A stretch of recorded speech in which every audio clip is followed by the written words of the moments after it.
So today I want to do a little video on what happened in 2024 that could have and should have and sometimes did move the markets. And so I'm going to go month by month, and then we're going to break it down and show how it all wound up. What did the total picture for the year 2024 so far, and I'm doing this the morning of Friday, December 13th. What did it do so far to the market this year? So we begin, as always, in January, and that was a long time ago, and so you may have forgotten that in January, a Boeing 737 MAX 9 exit door blew out mid-flight, causing an emergency landing.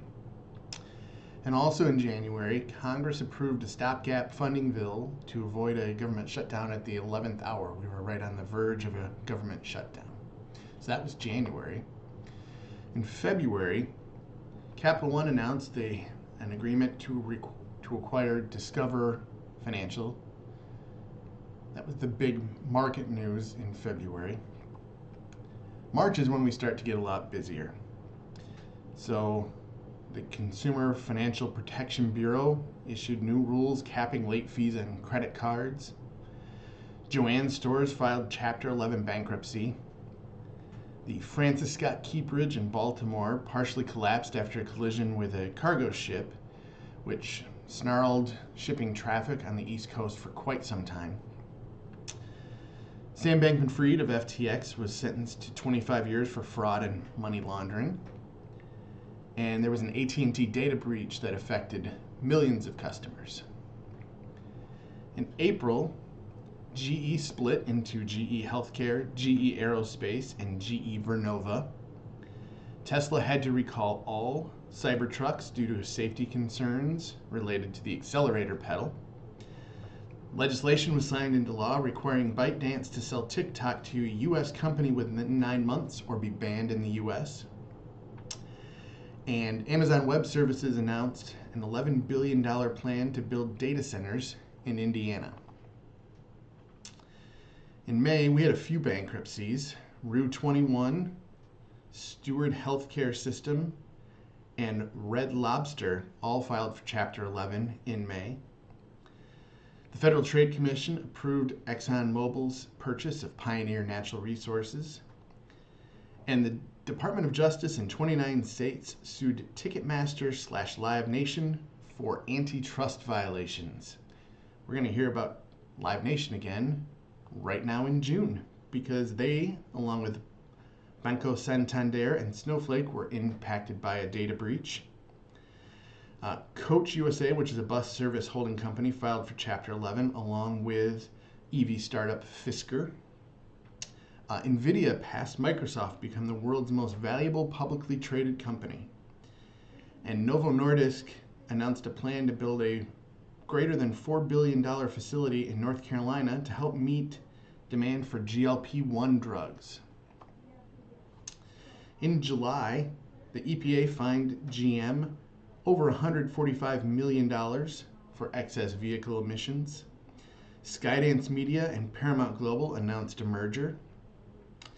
And a CrowdStrike faulty software update caused IT systems worldwide to go down.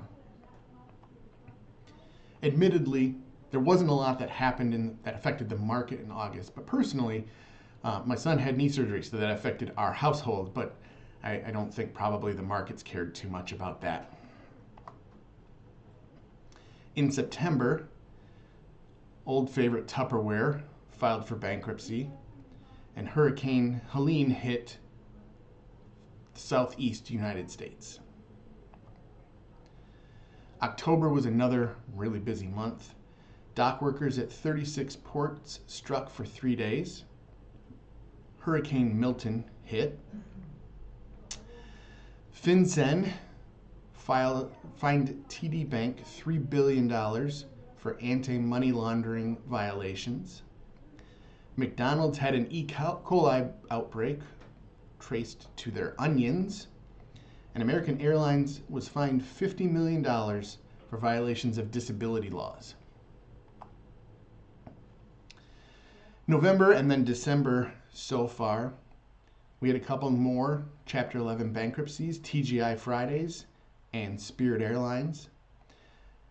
You may remember that there was a presidential election and that Donald Trump won, and he will be going back into office in January. GM laid off 1,000 employees and closed several facilities. And then when we get into December, the CEO of United Healthcare was gunned down in New York City. So that's the totality of what happened in 2024 so far. But what does that mean for the market overall? Well, what it means for the market overall is some pretty good things. So you can see that the market moved up quite substantially during the year. And if you go index by index, that's when things get really interesting. So for the full year, the Dow not only passed 40,000 for the first time, it passed 45,000 for the first time. The NASDAQ passed 16, 17, 18, 19, and 20,000 for the first time. And the S&P 500, and the chart you see there is the S&P 500, it passed both 5 and 6,000 for the first time. And again, I'm shooting this the morning of December 13. Going into today, the S&P 500 was up just about 27% for the year. So overall, despite all of the news, both good and bad, that happened during the year, we're looking at an overall really good year in the market. And hopefully, I haven't jinxed it by doing this 2 weeks before the end of the year. So Happy New Year. Have a great day.